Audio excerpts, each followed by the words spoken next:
Bismillahirrahmanirrahim. Assalamualaikum warahmatullahi wabarakatuh.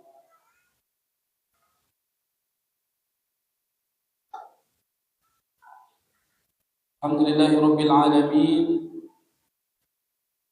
Wa bihi nasta'in 'ala umuri dunya waddin wa 'ala alihi wa ashabihi ajma'in. Ibu jamaah salat Isya dan tarawih yang insyaallah dirahmati Allah. Syukur kita panjatkan kepada Allah Subhanahu wa taala karena berkat limpahan rahmat-Nya serta karunia-Nya kita semua masih bisa berkumpul bertatap muka di dalam masjid yang sangat kita. Ketika kita diberikan nikmat beribadah kepada Allah, maka patut kita syukuri. Ketika Allah tidak berikan lagi nikmat kita saat beribadah, itu akan menjadi na'am. Salawat bertakikan salam semoga tetap tercurahkan kepada baginda Nabi besar Muhammad sallallahu alaihi wasallam. Mudah-mudahan Bapak Ibu berbanyak salawat kita dipertemukan oleh Allah Subhanahu wa taala dengan baginda Nabi besar sallallahu alaihi wasallam. Amin ya rabbal alamin. Bapak Ibu jamaah salat Isya dan tarawih yang insyaallah dirahmati oleh Allah Subhanahu wa taala. Di dalam hidup ini Allah seringkali menitipkan banyak hal kepada kita.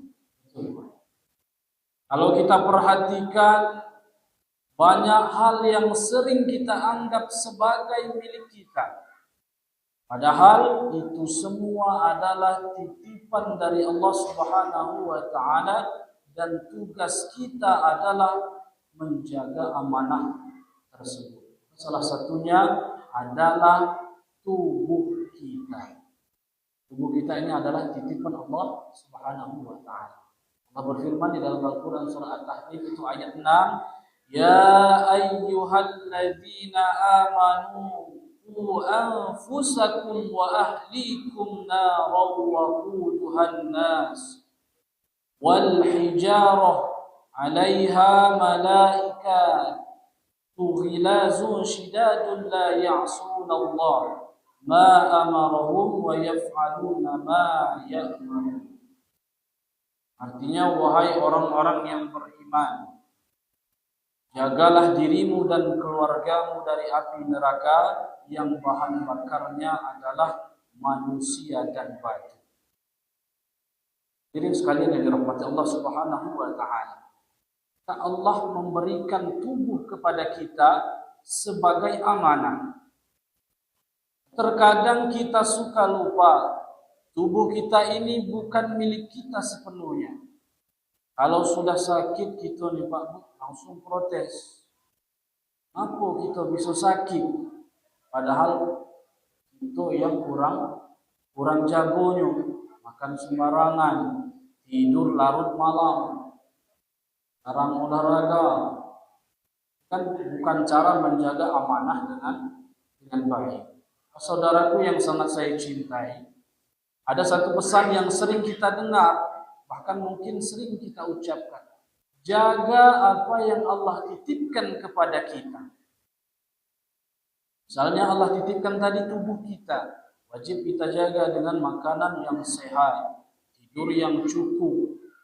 Kalau tubuh kita sudah seperti lemari es yang penuh dengan makanan tak sehat, jangan heran kalau kita cepat rusak. Bukan rusak itu dalam artian jadi bekas lemari es, tapi rusak dalam artian gak fit. Jadi jangan sampai tubuh kita malah menjadi tempat parkir. Kemudian apa yang kedua yang Allah titipkan kepada kita? Yang kedua adalah harta. Allah titipkan harta kepada kita. Kalau kita ingat harta yang kita punya itu bukan benar-benar milik kita. Allah berfirman dalam Al-Quran surah Al-Baqarah ayat 219. Artinya katakanlah pada keduanya harta terdapat dosa besar dan manfaat bagi manusia. Tetapi dosa keduanya lebih besar dari manfaatnya. Maka jadi harta itu titipan. Kalau kita merasa sudah kaya, jangan sombong karena itu semua milik Allah. Dan jangan lupa banyak harta yang kita miliki itu harus kita salurkan untuk kebaikan. Misalnya zakat. Kalau harta kita banyak tapi zakat enggak dikeluarkan, bisa-bisa nanti malah jadi beban buat kita di akhirat. Dan yang Allah titipkan yang ketiga, orang-orang yang berada di sekitar, seperti pasangan dan keluarga. Di dalam surah Al-Ahzab ayat 37, dan ingatlah ketika kamu berkata kepada orang yang telah diberi nikmat oleh Allah dan kamu juga telah memberikan nikmat kepadanya. Tahanlah dirimu terhadap istrimu dan bertakwalah kepada Allah sedangkan kamu menyembunyikan di dalam dirimu apa yang Allah nyatakan dan kamu takut kepada manusia padahal Allah lebih berhak kamu.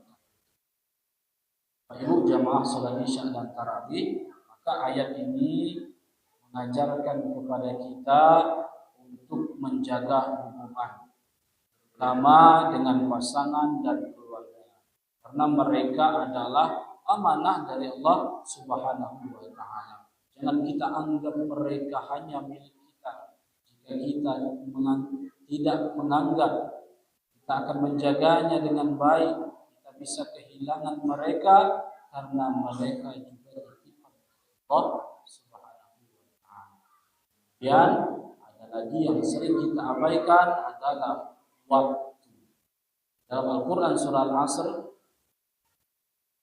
wal 'asri innal insana lafi khusr illa alladziina aamanu wa 'amilus shalihati wa tawassaw bil haqq wa tawassaw bis sabr.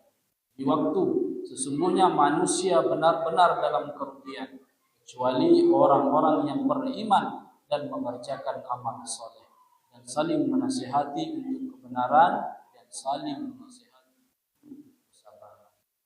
Allah titipkan waktu yang sangat berharga untuk kita, tapi seringkali kita malah membuang-buangnya dengan hal-hal yang tidak berguna.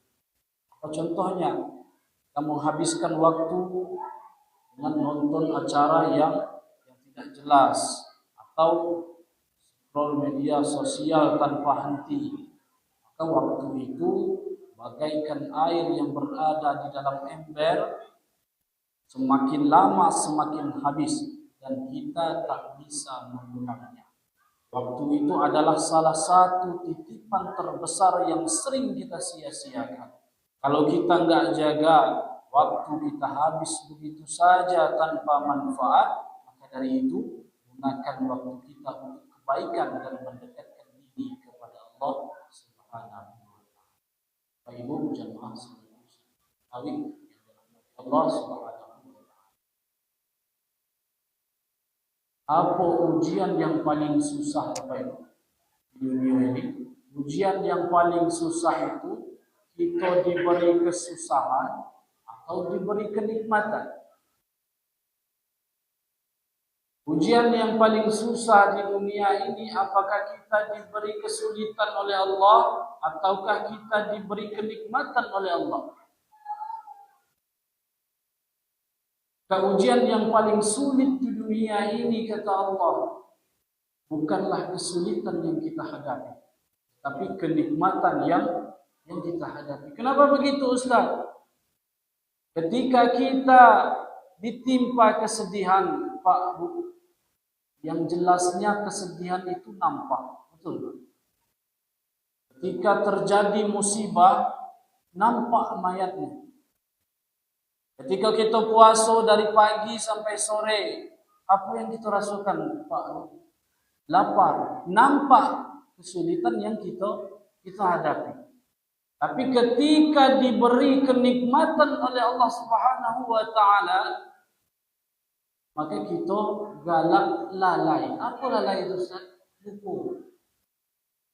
Kadang kita Bapak Ibu sebelum anaknya dapat CPNS, itu kita luar biasa sholat sunnah, sholat duha, menjalankan sunnah-sunnah lainnya.